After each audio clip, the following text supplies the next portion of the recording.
Halo, assalamualaikum warahmatullahi wabarakatuh. Kembali lagi dengan saya Fatimah Sholaha. Di sini saya akan menjelaskan bab yang ketujuh, yaitu tentang kaidah kesohihan hadis. Kita kan sudah tahu bahwasanya itu hadis Nabi Muhammad SAW itu merupakan rujukan pertama ajaran Islam. Bahwa hadis itu adalah sumber kedua ajaran hukum Islam setelah Al-Quran. Ekstensinya secara khiarid adalah referensi kedua setelah Al-Quran. Sebab itu hadis Nabi Muhammad SAW diintegritas ke dalam ranah ilahi.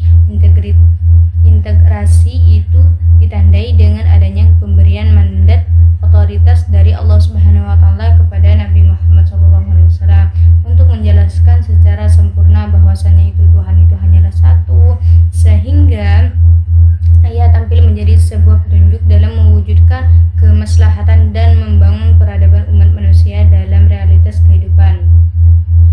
Terus, kaidah otoritas hadis, kritik sanadnya itu.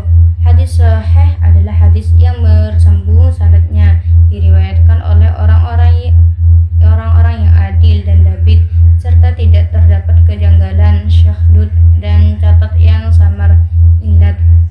Dengan demikian, hadis dapat dinyatakan sahih apabila memenuhi persyaratan yang oleh Muhammad Syekhuddin Ismail disebut sebagai unsur-unsur kaidah mayoritas keaslian sanad hadis sebagai berikut, yaitu yang pertama sanad, yaitu mata rantai perawi yang itu spektifnya itu bersambung. Seluruh perawi dalam sanad hadis bersifat adil atau bisa dipercaya. Seluruh perawi dalam sanad bersifat dabit atau cermat. Sanad dan matan hadis terhindar dari kejanggalan, syadz. Sanad dan matan hadis terhindar dari cacat yang samar atau illat. Terus unsur-unsur kaidah hadis. Kaidah kesahihan hadis itu apa? Yang pertama sanad atau isnad yang bersambung.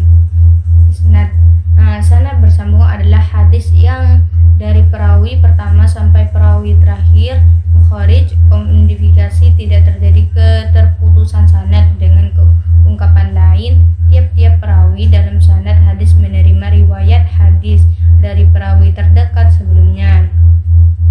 Terus para perawi adil.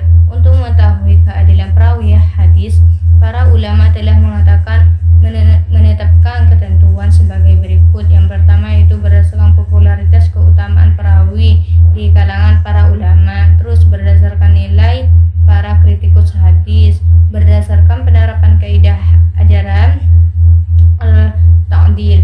Cara ini ditempuh apabila para kritikus para perawi tidak terbukti menyampaikan kualitas pribadi perawi tertentu. Jadi penetapan keadilan perawi diperlukan kesaksian para ulama. Dalam hal ini adalah ulama kritikus hadis sendiri.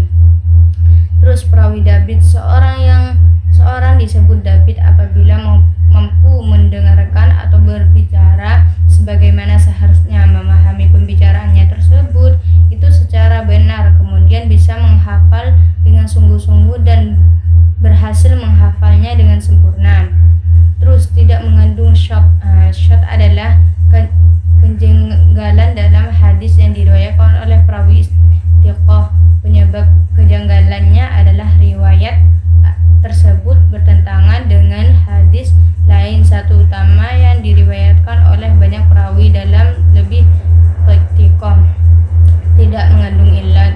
Illat dalam hal ini adalah sebab-sebab tersembunyinya yang merusak kualitas hadis. Keberadaannya menyebabkan hadis yang secara lahirnya tampak berkualitas sahih pada akhirnya menjadi tidak sahih, begitu. Terus kaidah validitas hadis, kritik matan hadis terhindar dari syadz. Hadis yang terhindar dari syadz adalah sanad hadis yang harus marfu dan tidak gharib, serta matan hadis tidak bertentangan atau tidak menyalahi riwayat yang lebih kuat.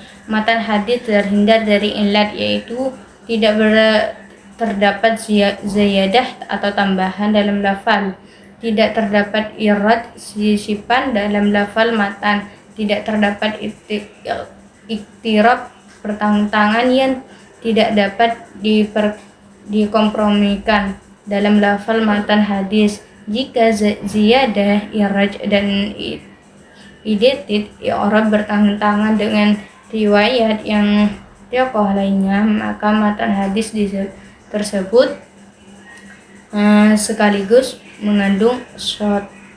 Mungkin hanya sekian penjelasan dari saya tentang kesahihan hadis.